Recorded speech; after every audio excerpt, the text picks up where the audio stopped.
Hello. कबीरच्या शेजारी खुर्ची देत वेद म्हणाला. ओ हाय. कबीर चेहऱ्यावर हसू ठेवत म्हणाला. मी संध्याकाळपासून शोधत होतो तुला. वेद त्याला जाणून घेण्याचा प्रयत्न करत होता. हो, ॲक्च्युली खूप बिझी डे होता. थकलो होतो. अच्छा. वेद, मलाही बोलायचं होतं तुझ्याशी. म्हणजे आत्ताच नाही, तर अगदी 6 महिन्यापूर्वीचं. खरं तर माफी मागायची होती. मी विसरलोय सगळं. वेद जरा स्मित हास्य ठेवत म्हणाला. राईट. सगळं विसरून पुन्हा नव्याने नात्यांचे अर्थ उलगडणं केव्हाही चांगलं. It's never too late. तो पडलेल्या आवाजात म्हणाला. राईट. वेदला मात्र त्याचा संदर्भ जाणवला नाही. आणि एक, यात ऋतुजाची काहीच चूक नव्हती. जे काही झालंय ते फक्त माझ्यामुळे. कबीर जमेल तसं त्याला ऋतूची बाजू क्लिअर करत होता. Kabir, leave it. नाही, फक्त तिला कधी दोष देऊ नको. तुला तर माहितीये ना किती नादान आहे ती. थोडी वेडीये. नाही, जरा जास्तच वेडीये. तिचं कसं होतं ना, खोटं काही बोलताच येत नाही तिला. ओठांनी बोलायला गेली तर डोळे खरं बोलतात. अल्लड आहे अजून. फक्त तिच्यातला बालिशपणा समजून घे. वाहत्या वाऱ्यासारखी आहे. तिने न केलेल्या चुकीसाठी कधी तिला जबाबदार धरू नकोस. तिच्या डोळ्यात मी पाणी नाही बघू शकत. आय मीन तिच्याजवळ असलेले सगळेच. कुणीच तिच्या डोळ्यात पाणी नाही बघू शकत ना. तिचे डोळे मस्तीखोरच छान वाटतात. तो निरागसपणा तसाच जपला गेला पाहिजे. हो ना. तो जडावलेल्या आवाजात बोलत होता. त्याची पूर्ण खात्री झाली होती की ते दोघं पुन्हा एकत्र आले. हो, वेद शांतपणे म्हणाला. Thanks bro. एव्हाना ऋषी समोर आला होता. ऋषी सगळ्यांचा लाडका होता. तो गिटार घेऊन समोर आल्यावरच जमलेल्या सर्वांनी त्याला चीअरअप केलं. काजल, मोना, ऋतू त्याच्या उजव्या बाजूला बसल्या होत्या. तर वेद, कबीर समोर होते. त्याने ऋतूकडे पाहिलं. आज तिच्या डोळ्यात उचंबळून आलेलं प्रेम दिसत होतं. ते वेद आल्यामुळे असावं हे त्यानेच मनाने ठरवलं. ऋषीनं गाणं सुरू करण्याअगोदरच काजलला एक फ्लाइंग किस दिलं. तसं हुटिंगच्या आवाजाने परिसर धनागून गेला. गाईज, मी जे गाणार आहे, this is the story of hers kiss. तो एवढं बोलल्यावर ऋतू आणि कबीरने चमकून एकमेकांकडे पाहिलं. ती लाजल्यासारखी झाली. गाल ब्लश झाले. तोही क्षणभर सगळं विसरला आणि दोघं जणू त्या संध्याकाळी जाऊन पोहोचले. कबीरला तिच्या डोळ्यात हरवायला मजबूर करणारं गाणं ऋषीनं मुद्दाम सिलेक्ट केलं होतं. तसा तो हरवला देखील. तो किस अजूनही ओठावर आहे आणि तुझ्या माझ्या फिलिंग्स एक झाल्या होत्या त्या क्षणात. मला तो मुमेंट आयुष्यभर जपून ठेवायचं आहे. मी प्रत्येक क्षणाला मागच्या क्षणापेक्षा जास्त प्रेम करेन. शेवटपर्यंत करेन. I love you mower and mower each day H time goes by. इकडे तिच्या मनातलं सारं मलब हटलं होतं. त्या प्रत्येक ओळीसोबत ती त्याच्यात जरा जास्तच विरघळत होती. त्याची नजर तिच्यावर खिळली आहे हे जाणून अगदी पहिल्या प्रेमाची पहिली गोड हुरहुर धडधड तिला जाणवत होती. तिने लाजून नजर चोरली. खाली झुकलेली नजर वर उठली तेव्हा तो रूममध्ये निघून गेलेला होता. गाणं संपलं. काजलने ऋषीला मिठी मारली. मोना आणि ऋतू पण त्याच्या कौतुकात सामील झाल्या. ऋतूचे पाणावलेले पण हसरे डोळे पाहून त्याला समाधान वाटलं. आता काही दिवसातच ही सोबत सुटणार म्हणून चौघांना भरून आलं होतं. वेद ही निरोप घ्यायला आला. चलो, उद्या पहाटेच निघतो. काम अर्धवट सोडून आलो होतो. थँक्स वेद. मला निघताना फोन कर. मी येते सी ऑफ करायला. ओके, भेटूया. तिच्या डोक्यावर टपली मारत तो म्हणाला. ऋषी, काजल, मोना यांना भेटून तो निघून गेला. गेल्या 6 महिन्यांच्या गोड आठवणी उजळवत ते चौघे खूप वेळ लॉनवर बसून होते. चला मॅडम, खूप उशीर झालाय. लॅच उघडवत मोना म्हणाली. मोना, मी गुड नाईट म्हणून येते. ती लाजत म्हणाली. कुणाला? मोनाने जाणून बुजून चिडवलं त्याला. Room number 45. त्याच्या रूमकडे इशारा करत ती म्हणाली आणि गालात हसली. ओ फायनली. Oh my God. तिने ऋतूला घट्ट मिठी मारली. ऋतू, पण तो उद्या जातोय असं म्हटला ग. मोना काळजीने म्हटली. नाही जाणार तो. मी जाऊच देणार नाही. तिने डोळे मिचकावले. गो. तिच्या केसांवर हात फिरवत ती म्हणाली. मोना आत निघून गेल्यावर तिच्या काळजात धडधड. कबीरला कसं सांगायचं, काय बोलायचं ह्याची कितीतरी वेळा मनातल्या मनात पारायण झाली. दीर्घ श्वास घेत तिने बेल वाजवली. एकदा, दोनदा, तिसऱ्यांदा काहीच रिस्पॉन्स नाही. फोन ट्राय केला, उचलला नाही. तिने जरा वेळाने पुन्हा बेल वाजवली. ह्यावेळी आतून हालचाल जाणवली. तिचे हृदय दुप्पट वेगाने धडधडत होतं. त्याने दरवाजा उघडला. डोळे पूर्ण जडावलेले, अर्धवट मिटलेले, पूर्ण विस्कटलेले केस. ती आत येणार तसं त्याने तिला बाहेरच थांबवलं. Please go. रमचा तीव्र वास तिला लगेच कळला. Are you drunked? तिने नाखुशीनं विचारलं. या, आय एम. Please leave. तो तसंच डोअर फ्रेमला डोकं टेकून वाक्य जुळवत बोलला. तिचं लक्ष आत गेलं. सगळं सामान रूमभर पसरलेलं होतं. कपडे थोडे बॅगेत, थोडे बाहेर कसेही फेकलेले होते. ती त्याला बाजूला करून आत गेली. हे काय आहे कबीर? तो खुर्चीवर बसला. डोकं दोन्ही हातांनी गच्च दाबून ठेवलं होतं. तिने त्याचे कपडे आवरायला सुरुवात केली. तिच्या फोटोच्या फ्रेम काही बॅगेत, काही बेडवर, त्यावर रुजा लिहिलेलं. ती बघतच राहिली. हे कधीपासून आहेत ह्याच्याकडे? तिला आश्चर्य वाटलं. त्याचे कपडे व्यवस्थित ठेवले. त्याची बॅग लावून तिने बाजूला ठेवली. त्याच्यासमोर खुर्ची ओढून बसली. त्याच्या केसांमधून हात फिरवत त्याला शांत करण्याचा प्रयत्न केला. बॅग का भरत होतास? मी पाठवलेला मेसेज वाचला ना तू? समजले ना तुला? Ruju, please leave. This is not right. तो उठला. त्या अवस्थेतही तिला हाताला धरून त्याने जड पावलांनी तिला दरवाजाकडे नेलं. What's not right Kabir? What happen? Tell me. I am not going. ती दरवाजाजवळ थांबली. ती ऐकत नाहीये पाहून तिच्या बोटांमध्ये बोटं गुंफत तिला त्याने दरवाजाला धडकवलं. तिच्या डोळ्यात बघत तिच्या चेहऱ्यावरून हलकेच हात फिरवला. Go, otherwise I will kiss you. तिच्या कपाळावर डोकं टेकवत डोळे मिटून घेत तो म्हणाला. किस मी. त्याच्या हनुवटीला धरून तिने त्याचा चेहरा तिच्या समोर धरला. तो तिच्या डोळ्यात बघत राहिला. त्याचे डोळे भरून आले होते. तिला त्याने बाजूला केलं. मला तुझ्या कुठल्याच दुःखाचं कारण बनायचं नव्हतं रुजा. मी आलो आणि तुझं सरळ सोपं आयुष्य भरकटलं. I am responsible. Damn it. Now everything will be okay. मी त्याला सांगितलंय तुझी काळजी घ्यायला. भिंतीला टेकून उभा होता आणि नशेत बडबडत होता. कबीर, तू शुद्धीत नाहीये. तू झोप. तिने त्याला जरा ताकदीने बेडवर बसवलं.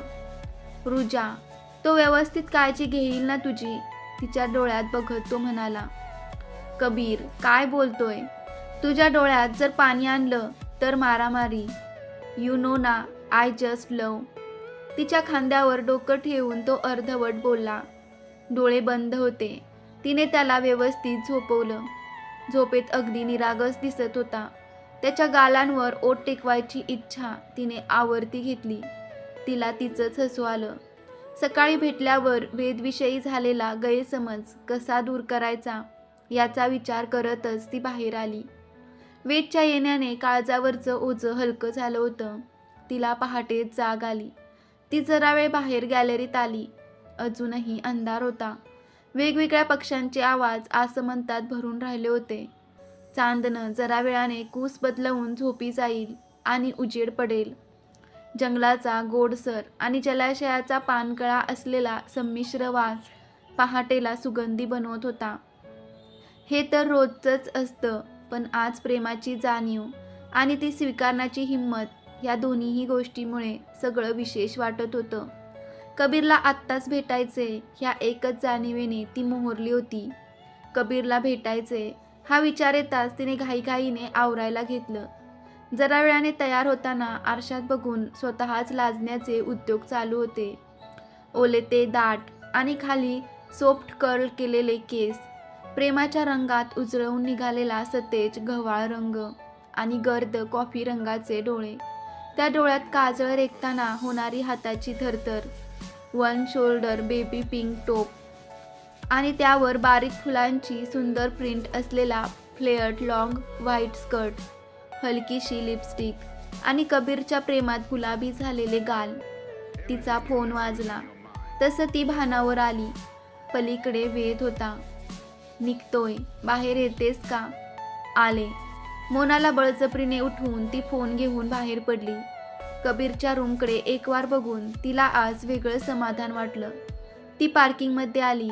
अगदी हलकासा उजेड पसरला होता. तेवढ्यात वेद ही मागून आला. त्याने गाडीत बॅग ठेवली. चलो. फायनली काहीतरी संपल्याची तरीही उरून राहण्याची जाणीव काय असते ते आज कळलं. लौकिक अर्थाने प्रियकर प्रेयसीसारखं प्रेम आता जिव्हाळा बनून उरणार. हो ना? तो हसत म्हणाला. हो वेद, खूप कमी नात्यांना हे सुंदर वळण मिळतं. आपण भाग्यवान आहोत, ती हसून म्हणाली आणि जरा बाजूला वळली. तिचं लक्ष गेलं. कबीरची गाडी नव्हती. तिने घाबरून पार्किंगमधल्या वॉचमनला विचारलं, दादा इथली गाडी? मॅडम, ते कबीर साहेबांची गाडी ना. तुम्ही इथे आले त्याच्या थोडं अगोदर गेले बघा. तिच्या हातापायातला त्राणच गेला. तिने घाईघाईने त्याला फोन लावला. त्याने उचलला नाही. तिचे डोळे भरून आले. वेद, त्याला काल वाटलं की आपण पुन्हा एकत्र आलो आहोत. रात्री मी भेटायला गेले तेव्हा हेच बडबडत होता. फोन पण उचलत नाहीये, स्टुपिड. तिच्या डोळ्यातलं पाणी थांबत नव्हतं. प्लीज रडू नको. चल गाडीत बस. जास्त दूर गेला नसेल तो. इकडे काही वर्दळही नाहीये रस्त्यावर. तुला फुल स्पीडने पोहोचवतो. बस लवकर. Come on. त्याने गाडी वळवली आणि तो निघाला. पूर्ण रस्त्यावर धुक्याची चादर होती. गाडी वेगाने पळवता येत नव्हती. तरीही अदमास घेत तो पूर्ण प्रयत्न करत होता. ती सारखी फोन लावत होती. तो उचलत नव्हता. तिचा धीर सुटत चाललेला. इकडे त्याचीही परिस्थिती दोलायमान. डोळे डबडबलेले. समोरचं बाहेरचं धुक्यात भिजलेलं वातावरण. उथळ दरीच्या काठाकाठाने जाणारा रस्ता. मनात एकच, शेवट हाच होणार होता. मग दुराव्याचं जहर इतकं का भिंतय? इकडे तिच्या आसवांना खंड नाही. तू त्याला कालच का क्लिअर केलं नाही ऋतू? मी त्याला त्याच्याच बंदिशच्या भाषेत समजावलं होतं वेद. त्याने तो मेसेज बघितला नाही. ती हुंदके देत म्हणाली. जरा वेळाने धुकं विरतंय असं वाटून त्याने अजून जरा स्पीड वाढवला. गर्द जंगलात वळणावळणाच्या रस्त्यावर फक्त त्याची गाडी. जरा वेळाने वेदच्या नजरेच्या टप्प्यात एक गाडी आली. ऋतू, ती बघ. ती गाडी आहे का कबीरची? ती सारखा त्याचा मोबाईल ट्राय करत होती. त्याच्या बोलण्याने एकदम भानावर येऊन तिने काळजीपूर्वक बघितलं. हो वेद, ती त्याचीच गाडी आहे. तिच्या चेहऱ्यावर क्षणात ऊन पसरलं. त्याने जरा स्पीड वाढवला. त्याच्या टप्प्यात गाडी आली तेव्हा त्याने हॉर्न दिला. नंतरही बराच वेळ तो हॉर्न देत राहिला. वेदने एक रुंद वळण बघून त्याच्या गाडीला ओव्हरटेक करून त्याची गाडी अडवली. कबीरची गाडी थांबली. वेद सुस्कारा देत सीटला मागे टेकून बसला. कबीर बाहेर आल्याचं पाहून झटक्यात सीटबेल्ट काढून तो बाहेर आला. ती रागात आत तशीच बसून होती.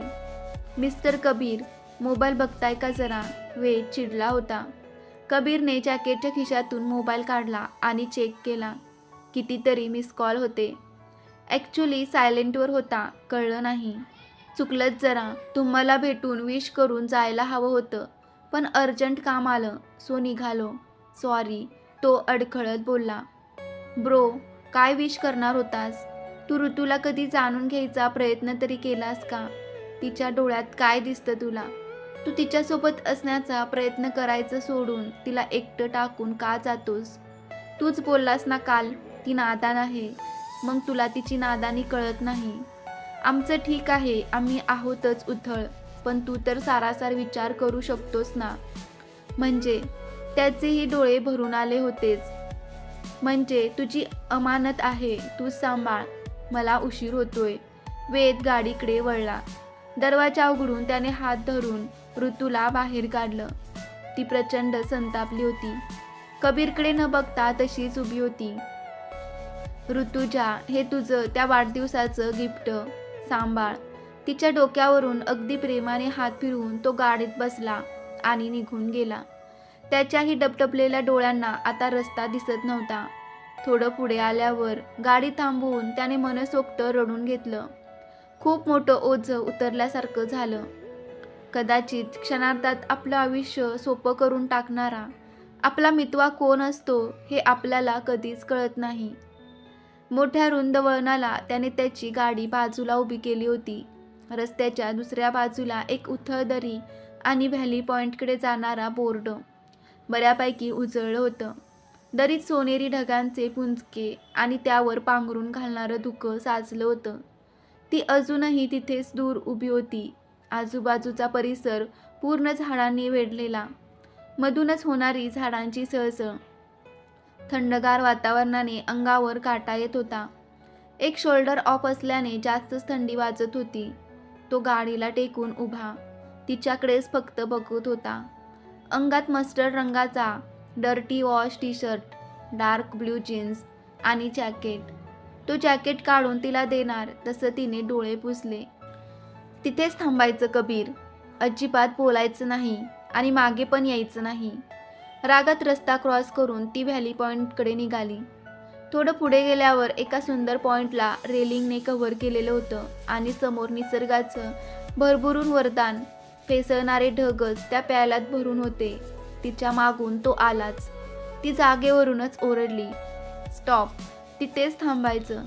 तो शेजारच्या झाडाला टेकून तिथेच थांबला. तिचे लाडीक नखरे बघून चेहऱ्यावर जरासं हसू. हसतोय तू? मोबाईल बघतो का जरा? ती प्रचंड चिडली होती. ऐक प्लीज, तो भावनांनी ओथंबलेल्या जड झालेल्या आवाजात म्हणाला. स्टॅच्यू, एकदम स्टॅच्यू. ती जागेवरूनच ओरडली. जरा जरा थंडीने कुडकुडत उभी असलेली, डोळ्यात क्यूटचा राग, ऑफ शोल्डरमुळे उठून दिसणारा टॅटू आणि त्याच्या चेहऱ्यावर जरासं हसू.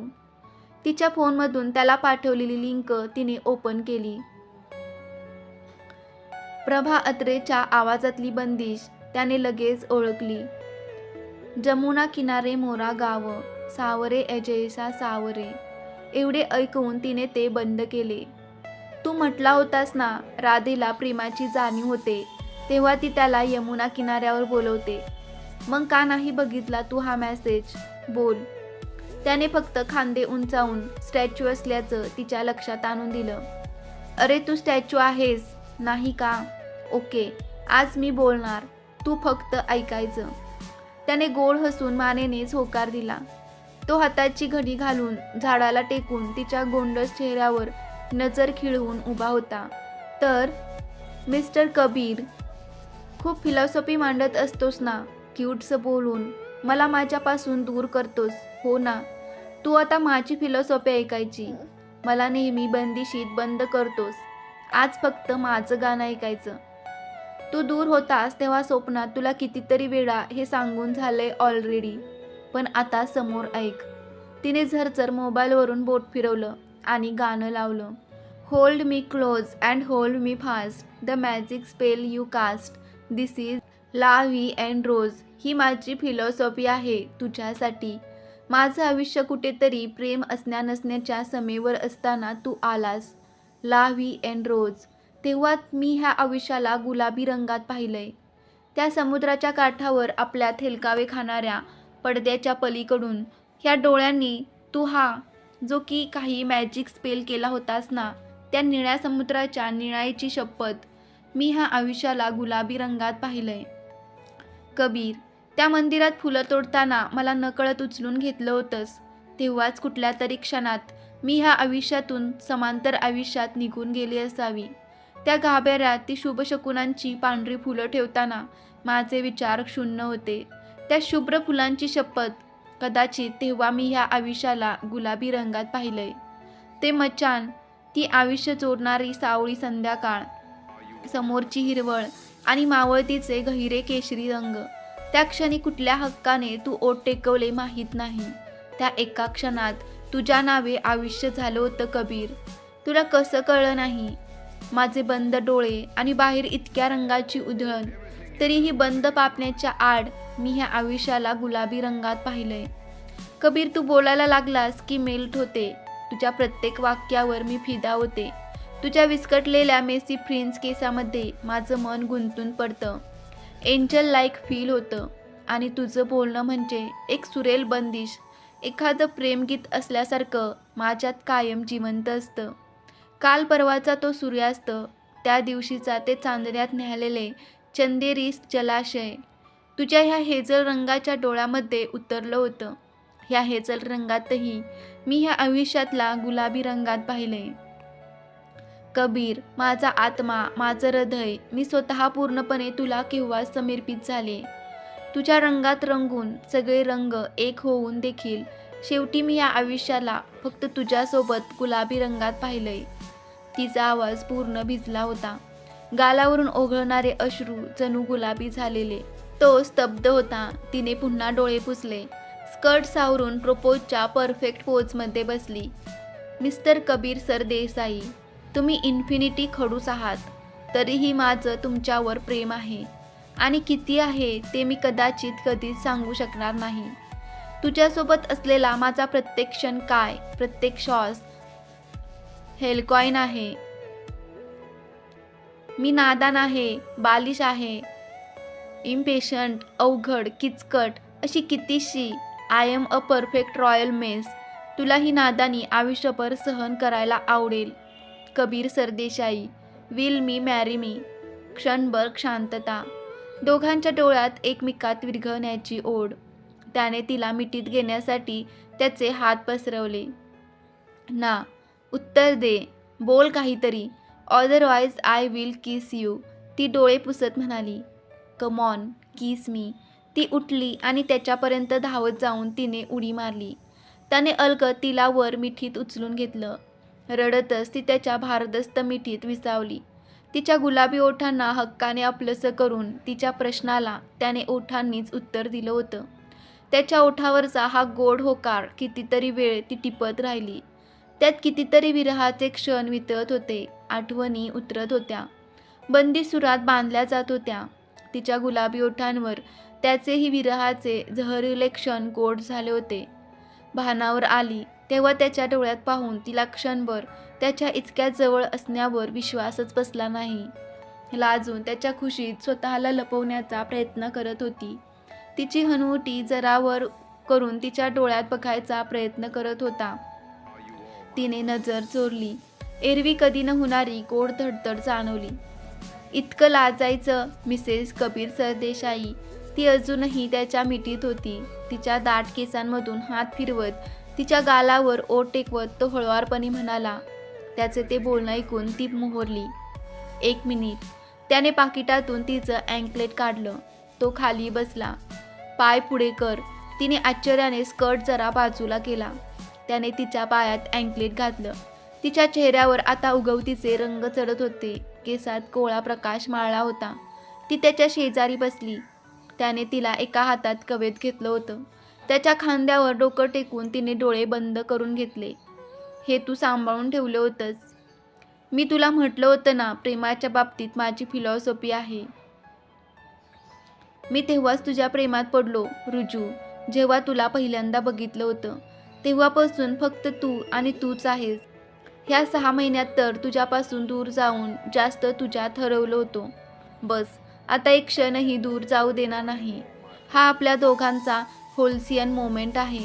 तिच्या किंगफिशरच्या टॅटूवर ओठ टेकवत तो म्हणाला. मावळतीच्या सूर्याने एकत्र आणलेले दोघं शेवटी उगवत्या सूर्याच्या साक्षीने एक झाले होते. चांगल्या गोष्टींना सगळेच ॲक्सेप्ट करतात. आपल्यातला रॉयल मेस जो स्वीकारतो तोच मितवा. आयुष्यात येणारे सगळे रंग जो प्रेमाच्या रंगाने रंगवून टाकतो.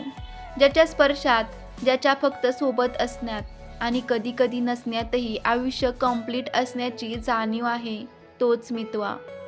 ज्याच्या नजरेने आयुष्य प्रेमाच्या गुलाबी रंगात रंगून जात असेल आणि जेव्हा केव्हा ही फील करणार लव्ह ही एंड रोज, तेव्हा त्याचा हात पकडून त्याला सांगायला वेळ करू नका, तू ही रे माझा मितवा.